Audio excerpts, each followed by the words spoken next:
Hey everyone, Papercut here with another theory, strategy, maybe just a rant breakdown. I want to talk cheese strategy.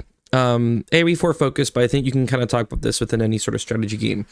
I think with a recent Drongo video that came out, Drongo casted a game between Faye and GUA. Faye is famous for doing silly strategy. She likes to push the boundaries of a civ. She likes to try things that are off meta.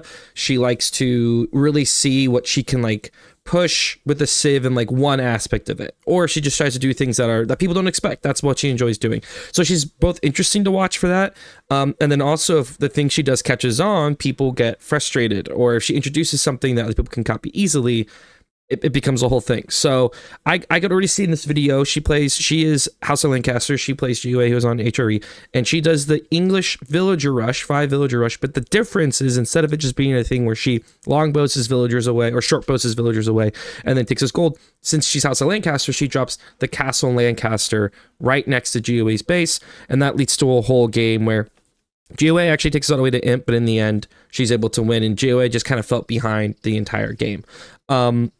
That would be really frustrating if it happened to you. If you're playing against House of Lancaster and you're expecting a mana boom, which is already kind of frustrating in its own way, all of a sudden here comes 5 villagers in the House of Lancaster, in the house. The Castle Lancaster is right in front of your base, and now you have to deal with that.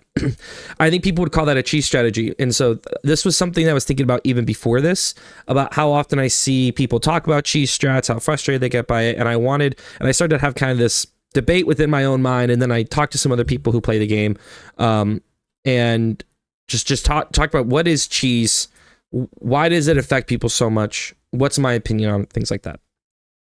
So first, I think it's important to define what is a cheese strategy. I've talked to a few other people, and I've kind of come up with this definition. A cheese strategy in general is a strategy that hinges on being unexpected. It's something that you don't see very often. It's something that you wouldn't expect, because inherently that strategy should be bad. Like if someone is doing the thing that they're doing and you catch them doing it ahead of time, it actually should be pretty easy to counter that. If you catch it, you counter it, and the person's actually put themselves in a worse spot, usually because they're having vills walk a long way, or they're doing something that is easily counterable. But if you don't know about it, if you're not expecting it, that's where the damage comes from, and that damage could set you so far behind the strategy is then good. I think a great example of this is the White Tower Rush. You could argue this is a cheese strategy or not, but there are plenty of people who talked about they got to conquer 3 even just doing White Tower Rushes. And what that was is that you would age up with English, using the king, you would harass at the king, you would then rush castle, and then you would basically pull almost all of your vills to rush the enemy base and drop a white tower right in front of their base. And the king kind of opens up some ways for you to get there. If they do have a few units, you have so many English villagers, they can shortbow themselves to defend, and then they plop down that white tower, and then they just start producing rams or knights or trebuchets, whatever they want to defeat your base. That feels really frustrating for many reasons, because the White Tower is really good and they can make things out of the White Tower, and the English, you could list it, but it is a strategy that also is not good. Having all your villagers walk all the way to the opponent's base wastes so much villager time, and you lose so many resources. Inherently, the units you can make them once you drop the White Tower is actually not that very many or that many varied. And so if opponent catches you doing it, one, it's actually easy to stop. Just 5 to 6 horsemen, or depending on the civ, you can actually stop it if you catch it and see it. 2, even if they get it down, it's actually usually counterable. If you're able to then work around, you can get castle yourself, you can start shoving it down. If you don't lose villagers around it, then your eco should actually be much better than there. So it is inherently bad strategy, but since people aren't expecting it, especially from English, well, now they might, but for a while they weren't, it felt like a cheese strategy because it was inherently a bad strategy, but since it was unexpected, it worked. And I need my last bit. Hypothetically, I think a cheese strat is something that if scouted shouldn't work, and I think it's something I'd add on to this is it's usually a strategy that really focuses on 1 or 2 strengths of a civ. So it's something that makes a civ unique. Maybe it's a really strong unit, or a unit that has a really specific use case. Maybe it's a special ability of the civ, like in the White Tower example, the English shortbows, the really, really strong keeps, how strong the White Tower is. Those things that are unique to the civ, and then hyper focusing on that as the way to win. Which, especially if you're using a civ strengths, if you're playing a different civ, that feels unfair. Like, I can't do those things, and now I have to counter this strength that you have. Why is cheese frustrating? I have another example of cheese on this, the classic Stone Tower Rush. This was really popular when the game first came out, because Stone Towers were not that expensive, but man, do they pack a punch. And so you'd have these games where people would rush in feudal and just start dropping walls and stone towers, and they're really hard to beat because those stone towers have amazing range and they do a lot of damage. They're still good. You just don't see it very much because they really made them super expensive, for one. Two, almost every tournament doesn't allow stone towers, at least in feudal, but I don't really think even at all. Or doesn't even allow stone walls in feudal technically, so you just don't see top players doing it. People tend to copy top players. Though I did coach a guy recently who fast castled, and then when he pushed his opponent's base, they had made a bunch of stone towers in feudal, and he couldn't push, and he didn't know what to do because he never seen it before. But this is another example of a cheese strategy. Why is cheese frustrating?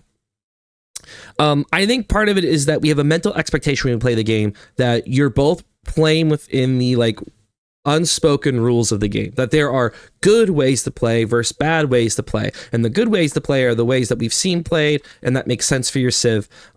And so while a civ might have multiple ways to play, an English player might feudal all in, or they might 2TC, HRE player might go to town center, or they might fast castle for relics, an Abbasid player is going to multi-TC. Like, all these things are things that we know exist, that are common strategies, and so thus when you play against them, you expect those things. So when someone does something that is completely unexpected, that hits us with psychic damage. Like, our brains then have to completely adjust, and we have to do this thing that feels like, in a way, a waste of time. Why does it feel like a waste of time? Well, we are always trying to get better. The way we often get better is by playing against the same things over and over and over again. And so when someone does a cheese strategy, it feels really bad, partly because there's this feeling of, I'm never going to play against this again. It's like, why would I waste my time trying to perfect a way to play against this? One, I might never see this again. Two, if I prep for it and never see it again, it feels like a waste of time. Or three, if I do see it again, I feel like I can counter it even when I see it again. So it's just like, oh, this is frustrating that I fell for this. And so it also oftentimes can create a feeling of unfair, especially if they're leaning into a very strong thing of their civ. So stone tower rushing felt unfair because the stone towers are so strong. As I said, the English tower, white castle rush, that feels unfair because the English white tower is so strong. And so there's a feeling of unfairness in that, like, I'm inherently having to play better than the opponent, and they're just doing this like silly strat that shouldn't even hypothetically exist. So that leads me to a thought. I kind of did this thought experiment where I asked myself, is cheese bad? I realized I meant to change the image to another cheese strategy. I never did. And I don't want to redo this whole video. So is cheese bad? In my opinion, no, with some caveats. So I think that cheese strategies are actually healthy for a game. One, it is a sign of creativity, and I think it is an outlet for people who play these games to be as wacky and creative as possible. It's content, I guess, in a way, but also it's good because it pushes the creativity of people and it opens up legitimate strategies from doing these things. I think also it shows the developers who, I know they put a lot of work into trying to think of all the ways things work, but I'm pretty sure in some of these cheese strats, they saw things that no one had even tried when they played, and thus they did not expect it and did not know that it could happen. And so it's actually a way for them to fix those things and make the game more balanced if it needs it. And other times it's just working as intended and people are doing it. My caveat is, if it's a game where like things are not getting fixed or things are not getting improved and this cheese strategy is using something that's inherently broken, then it's not good, right? Like, people are just taking advantage of an exploit. But if it's something that is within the bounds of the game and it's just something you have to adjust to, I think it's good. I think there's a value of playing against it, because I think of any strategy game, the thing you have to get better at is decision making and adjustments in the moment. And two, scouting and knowing what your opponent's doing is just a really important skill. And so cheese strategies inherently force you to do those things better. In fact, more so than anything else.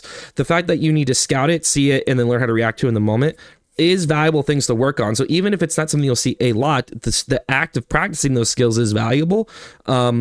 And if you don't take it too hard in that sense, where you view it as, wow, that's something really unique, I want to watch the replay. How did they do it? What were the signs they were doing this? How could I stop it? Which I do differently next time. All of those are helping you understand the game better by playing against it. So I think that's good too. If we only play against the same strat every single time, that will make the game boring.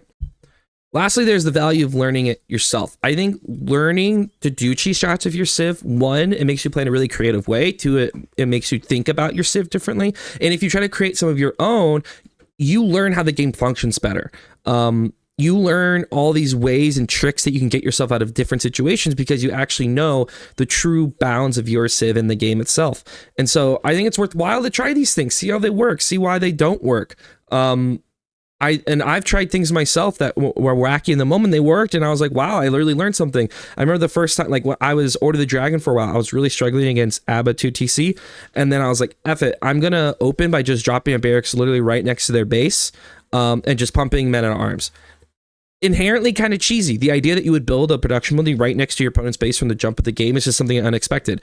And he's dropping a second TC, and also my first men at arms is there hitting his vills, and he insta quit because he was like, I'm not expecting men at arms to get this fast. That means his production's really close. I've already lost, and it's over. If I had played normally, where I like built production near my base, which makes sense for a lot of different reasons, and sent the unit across, he would have had time to adjust, scout it, things like that. But it was also something he could have caught. If he had scouted my villager crossing the map, if he had scouted me dropping the production building, he could have pulled 8 villas and burned my barracks down. He could have just immediately made what are they called? Camel archers, and been fine. Like, the point being is, I think it's valuable to also try these things yourself, and always just, you know, be creative, see what you can figure out. It's one of the joys of learning a strategy game with as much depth as AOE 4. I hope you enjoyed this kind of theory crafting video. Let me know what you think of cheese strategy in the comments below. Like and subscribe really helps my channel. And lastly, check out my other content. Thank you so much for watching, and good luck on your games.